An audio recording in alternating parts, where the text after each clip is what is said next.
Hi everyone, welcome back to my channel, and for today's video, I'm gonna share with you 3 DIY facial sheet mask recipe that I discovered effective and works on me. All the ingredients are affordable and can find mostly in any store. Well, why spend too much when we can customize our own sheet mask? So, if you wanna know how I prepare my DIY facial sheet mask, please keep on watching. First facial sheet mask we're gonna prepare is rose water and glycerin sheet mask. It is for tightening your skin. For preparation, we need rose water, glycerin, and 1 facial compressed mask sheet. To prepare, we need 2 tablespoons of rose water and 1 teaspoon of glycerin, and then mix it well.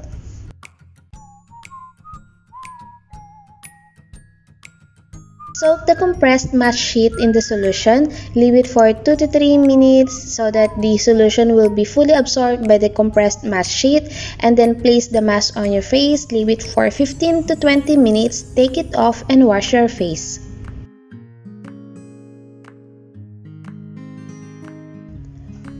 Why it works? Glycerin has a hydrating effect on your skin, and rose water suits your skin and improves its barrier function to keep it healthy.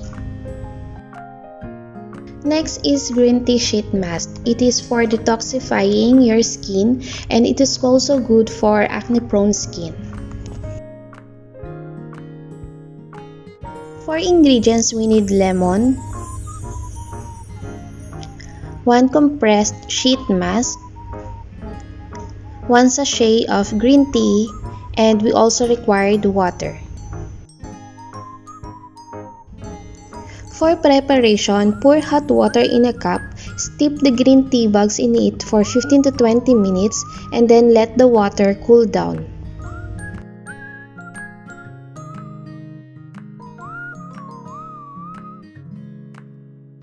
Next step is we need 2 tablespoons of that green tea water, and then add some drops of lemon juice. Mix it well and soak the compressed mask sheet in the solution. Refrigerate it for 15 to 20 minutes, and then place the mask on your face. Leave it for 15 minutes, take it off, and wash your face. Why it works? Green tea is rich in antioxidants. It reduces irritation and also helps skin detoxification. The citric acid in lemon juice acts as a natural antiseptic and reduces bacteria, making it a great ingredient to use on acne-prone skin. Last but not the least is rose water and aloe vera gel sheet mask. This is for dry and acne-prone skin.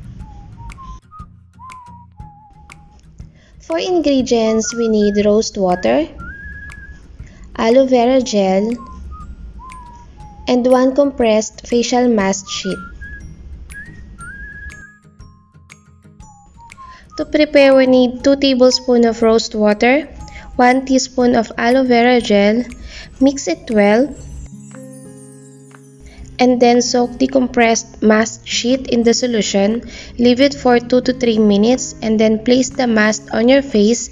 Leave it for 15 minutes. Remove the mask and wash your face. Why it works? Rose water reduces inflammation, even out skin tone, and tighten pores, while aloe vera is rich in amino acids that helps to nourish the skin. So that's it guys, that's our vlog for today, and those are the 3 DIY facial sheet masks that I have been loving and preparing always, and I hope you enjoyed watching this video, and please don't forget to give this video a thumbs up and comment down below and subscribe if you haven't subscribed yet to my channel, and thank you for watching. See you in my next one. Bye!